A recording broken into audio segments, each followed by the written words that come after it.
comic relief, someone for you to pick on every now and then. That's a good idea. I have absolutely no idea what to do, so if you don't know, we're both going to die on this platform.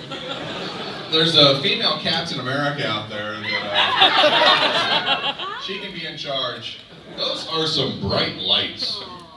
I can't see anybody but the bald guy There shaking may his not head. be anybody there for all we know, can't see. Don't worry, Now I'm here. somebody's giggling or laughing a little bit. I mean, it's not hilarious, uproarious laughter, but it's a chuckle or two I've noticed. So, can I go now? I'd say yes, but they would probably get very annoyed with me. Well, with you, that's okay. I'll leave. What are we doing, seriously? These are all your fans who love Stan Lee.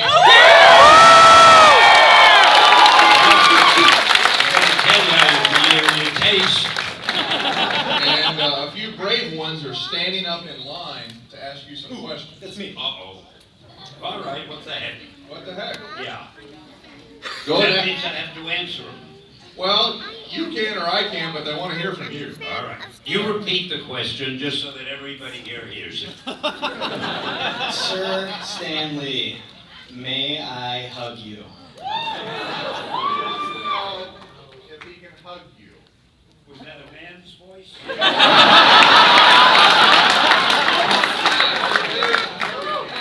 How about a handshake? How about a handshake? I will accept a handshake from Mr. Sir Stanley.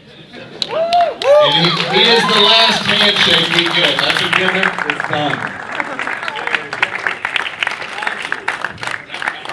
Very nice. Next question before I call security.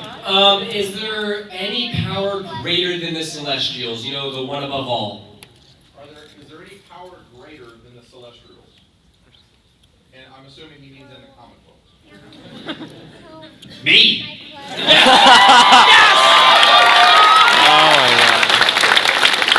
Took me a little while to dream that one up. So, Mr. Lee, I wanted to know if you would tell us about why you have such disdain for Superman. Why do you have such disdain for Superman? I don't have disdain for Superman. I don't understand him. Now, I want to show you something. You know that I'm Stan Lee, right? All right, I'm now going to take off my glasses. Who's that guy on the platform? Security, security.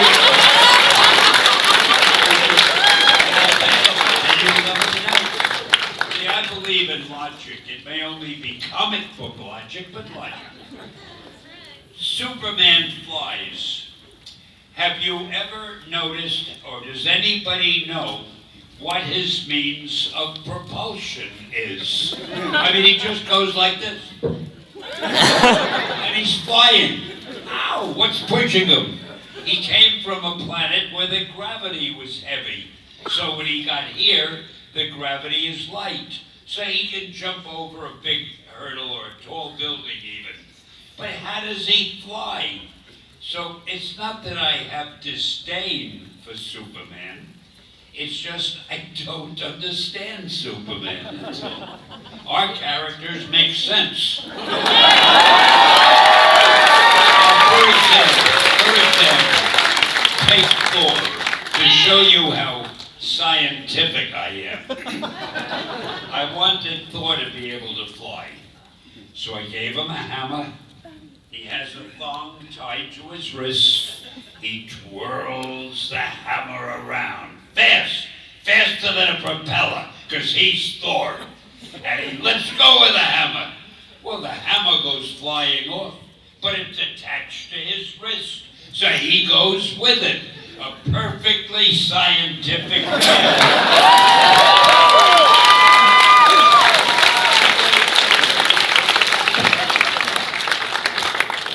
Does anyone want to argue with that logic? Shut the hell up. Next question. Hello, my name's Petty Officer Jordan. I'm on a USS Michigan. I'm just wondering if you've ever been on a submarine, particularly nuclear power. On a nuclear submarine. Have I been? Yes. Once they had one parked somewhere, and for $1 you could go and walk around, sort of. I've never served on a nucleus, on any kind of submarine. I'm claustrophobic. How these sailors can be in that tight little shape, spot, and then go under the water. Ooh, I couldn't handle it. I'm a surface type of guy. Do you serve on a submarine? Yes, I do currently. He currently serves on a submarine. You're kidding. Did you enjoy it? I actually enjoyed being on the submarine. The work schedule, different story. He enjoys being on the submarine, but the work schedule leaves a little to be desired.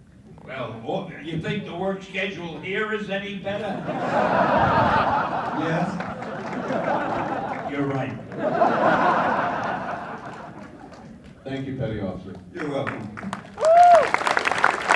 And thank you for serving, young man. Thank you. Hi, my name is Jake. I'm from Vancouver, and I have a question for Stan Lee. I was wondering, out of all of the movie and TV show adaptations of characters that you've created, which one do you think is the most faithful? Which is the worst one. Jake from Vancouver wants to know, out of all the heroes you've created that they've done a movie adaptation of, which one do you think was most faithful Or to TV your show. source material? Maybe the original Spider-Man movie. I think that was very faithful.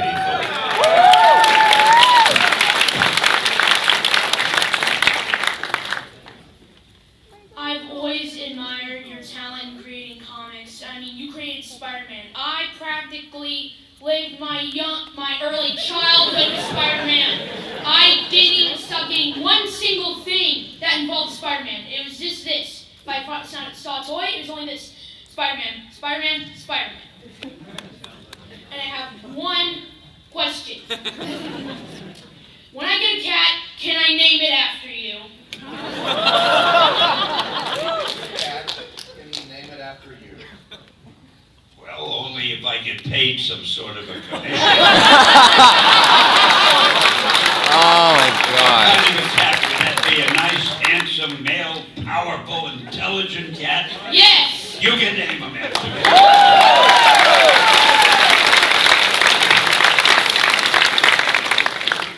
So you're buying a cougar? Panther, tiger? Mountain lion! Mountain lion. Yes! Next question, sir. Hello. So, who is your favorite Marvel villain? Do you have a favorite Marvel villain? Yeah, actually, I like Dr. Doom. I like him for a reason that you may never have thought of. All that Dr. Doom wants to do is rule the world. Now think of this. You could go up to a policeman and you could say, I just robbed a bank, or I want to rob a bank, and he'd grab you, and you could walk up to any cop in the world, in any country, and say, officer, I want to rule the world. It's no crime. Anybody could want to rule the world. So he's not even a criminal. He's a nice guy who's ambitious. That's all.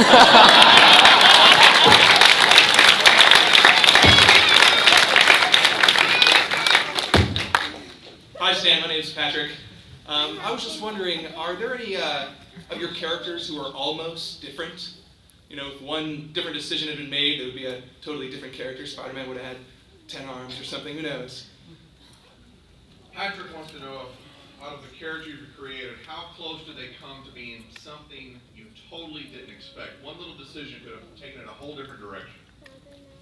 No, they were everything I expected. I created them. They came out just the way I wanted them to. If they hadn't come out right, I would have fired the artist. Thank you very much. Hi Stan, my name is Peter Saracen. Thank you for coming, and I just wanted to know, what's it like being Stan Lee, idol of millions? Peter wants to know what's it like being Stanley? Yeah, or you. It's a little bit exhausting because I always seem to be working, but I enjoy doing it. And in all honesty, I sometimes can't believe what has happened, because when we were doing these comics, a million years ago when we were starting them, if anybody would ever have said to me or Jack Kirby or Steve Ditko or Gil Kane or John Buscema or John Romita or Gene Colan and on, if anybody had ever said to us, oh, someday you'll be making a speech in a room at a convention and people will come to hear you, we'd have said you're crazy. So it's still a little hard to believe.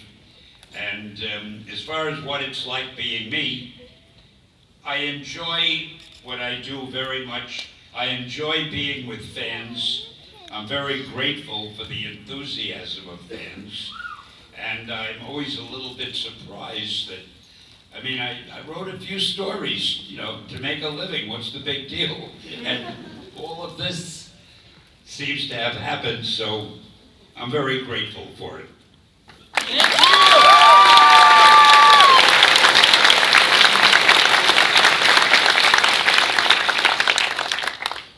My name's Tyler and I'm from Vancouver, and I was wondering, like with many other writers and creators of wonderful things, if like people you've met in your past or as you've been growing up inspired some of your characters. Tyler wants to know if anyone you personally have known inspired your character. Not really. The only real hero that I thought I knew when I was a kid was the actor Errol Flynn. He played these great roles. He was the sheriff of Dodge City. He was Captain Blood. He was Robin Hood.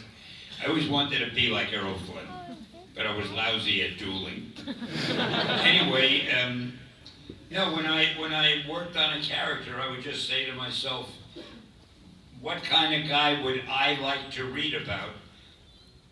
And then I'd write a story that I would like to read, because I always figured I'm not that unusual.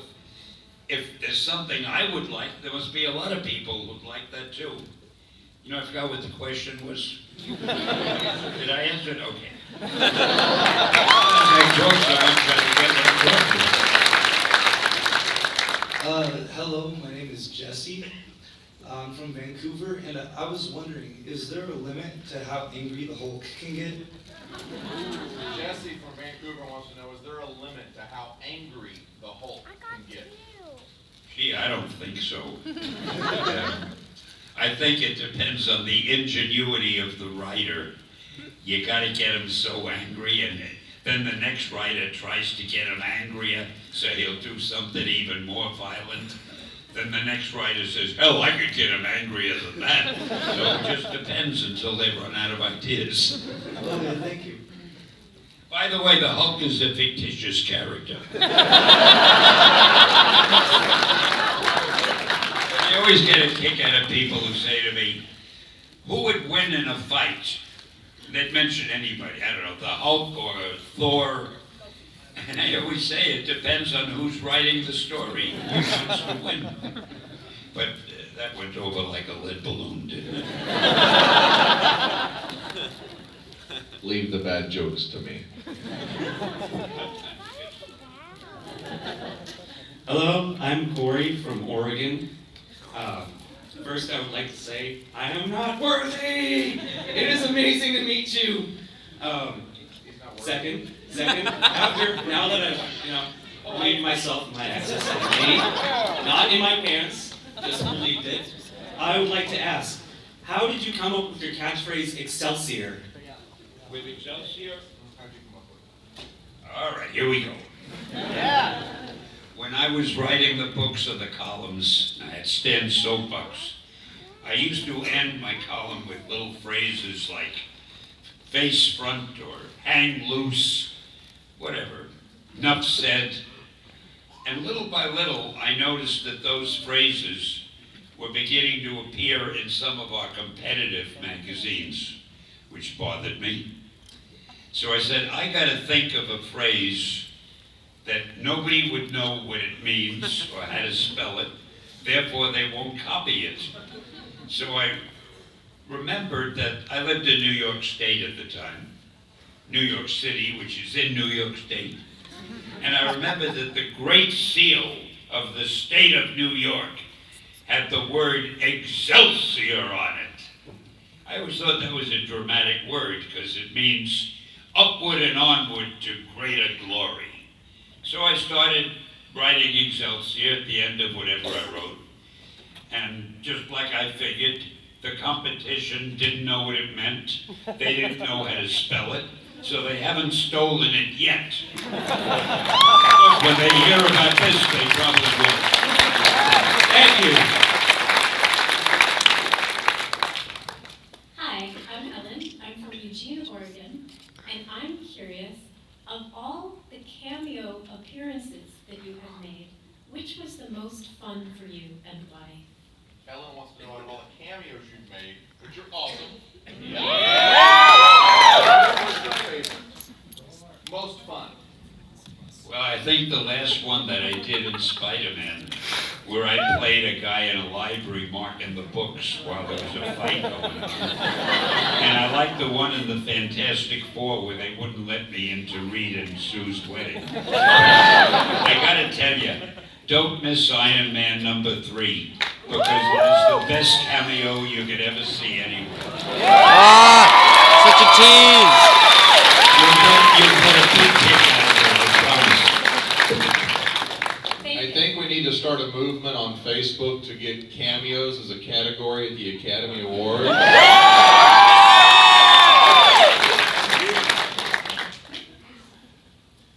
Hello, Mr. Lee. My name is Lamont. I'm from Oakland, California.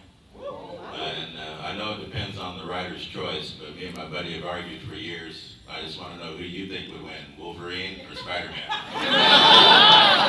Lamont wants to know, even though he realizes it depends on the writer, who do you personally think would win between Wolverine and Spider-Man?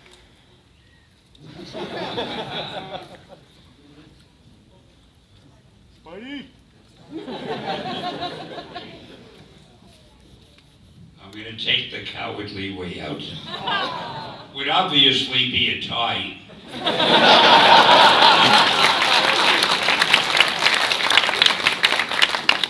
Hi, my name's Nathan. I'm from Portland. Got a couple questions. One quick question. Can you award everybody here a no prize right here and now?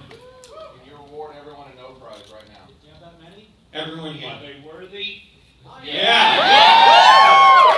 Right? I want you all to consider yourself no prize, but on one condition. You mustn't start acting differently. You mustn't start lording it over your neighbors, being conceited. Stay humble, the same humility you've always had, but deep in your heart you'll know, I am the recipient of a no prize.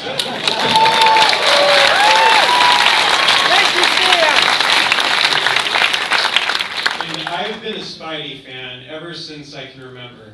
And one question I swore I would ask you if I ever got the chance. My favorite Spidey character is Gwen Stacy. And my question is, why did she have to die? And why did she have to die in such a gruesome, and controversial way? Why did Gwen Stacy have to die? I didn't want her to die. I had gone to Europe for some reason. And I left Jerry Conway to write that story. And he said, what should I write about it? Anything you want, don't bother me, I'm going to Europe. I came back and I saw he had killed Gwen Stacy. Now the terrible thing about it, I had killed her father, Captain Stacy, a few issues previous to that. It looked like we had something against the Stacy family. But again, I didn't want her to die. I had no plan to kill her, no intention of killing her. I thought it would be fun to have Peter between those two girls, Mary Jane and Gwen, and always trying to make up his mind who he liked the best and having all sorts of conflict with him. So it wasn't my idea. I ought to give you Jerry Conway's address so you can send him poison pen letters.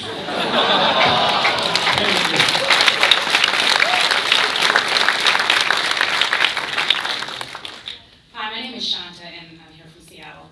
My question to you is, they say that the comic book era has kind of been in a decline and I've been a fan for years, been collecting since the 80s. But what do you recommend to other new artists that are coming out, things that they can do to keep it fresh and to keep the readers interested so that people will still go out and buy? Shanta wants to know that some people are saying that the comic book industry is in decline, and what could new comic book artists and writers do to prevent them from having to be successful? When you say new comic artists and writers, you mean who aren't in the field yet? Or the ones who are working now? Either one, the ones that are or those that are trying to break into the industry. Well, actually, I'm not sure it's in decline. I think people are more interested, certainly at Marvel, in the comic book characters than they've ever been. They're more popular than they've ever been. And of course, a lot of that has to do with the movies. Publishing in general is in a decline. Publishing with paper. You know, Newsweek magazine is no longer publishing. You can get them on the internet or whatever it is online, digitally, but they don't sell the magazines anymore. Pretty soon, or maybe not pretty soon, but in the future, there probably won't be things you read that are printed on paper. There probably won't be newspapers anymore. You'll get everything on your iPad or your iPhone or whatever the hell you use. So it may seem that comics are in decline if there aren't as many comics although I think there are. I think they're still selling a lot of comic books. I'm giving you a whole rambling speech. Let me say, I don't think they're in decline yet. I don't think they'll ever be, because people love stories that are told with drawings and dialogue balloons. It's a wonderful way to read a story.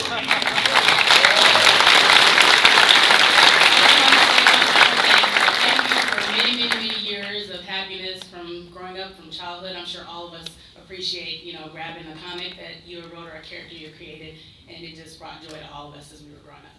Thank you. You're very welcome. Thank you. Hi, I'm Sam. I'm from Seattle. My question is, in the original Avengers, when you first created them, seemingly to us, the characters that you chose, at least in my mind, seem pretty random. How did you choose the particular characters that you used in the original Avengers lineup, and what inspired you to add Captain America later? In the original Avengers, what inspired you to pick the characters and types of characters you did for the Avengers, and then what inspired you to add Captain later? Well, picking the characters wasn't really inspiration. I just looked around for what characters we had, and I said, I'll put them all together and make them Avengers. Captain America, whom I did not create, I've always liked him, and we hadn't been using him for a long time, so I brought him back.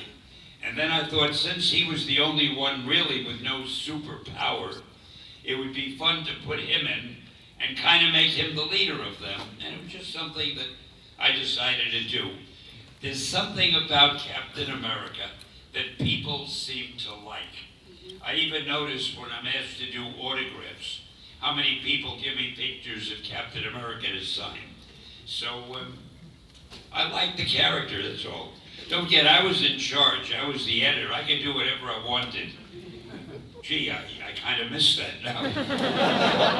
Thank you, Sam.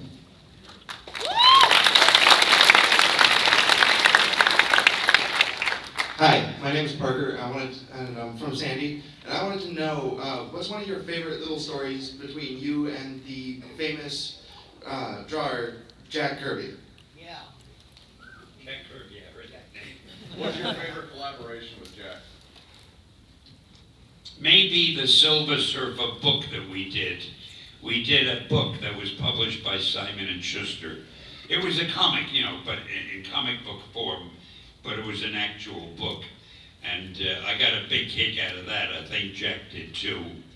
But I loved everything I did with him. He was fantastic. He was the best artist and creative idea guy.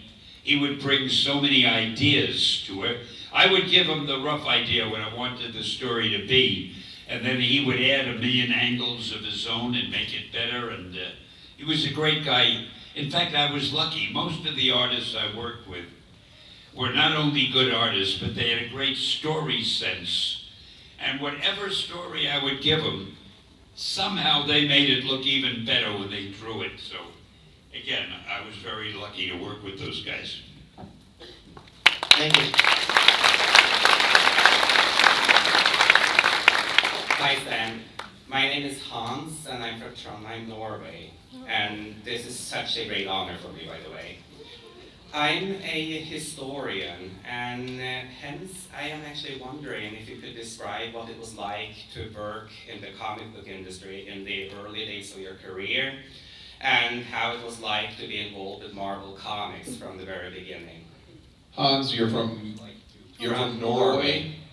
Hans is from Norway. He's a big, big fan. And he wants to know what it was like from your perspective in the early days of comics. Is that about right? Yeah. From the early days of comics, how was it for you getting started? Well, in the very early days, I had a problem. The publisher, excuse me, the publisher who owned the company had very little respect for the fans, for the readers. He didn't even think of them as fans. He felt that comics were by very young children or older people who weren't that smart. And he used to say to me, don't waste time worrying about characterization or getting the right dialogue. Just give me a lot of action. That's what they want. Get a lot of fight scenes. So I did that for years, got very tiresome. And he was paying us, though. He was the boss. And I worked with all these talented artists, but none of us really was that excited about what we were doing. Then, when we did the Fantastic Four, that started a whole new type of thing.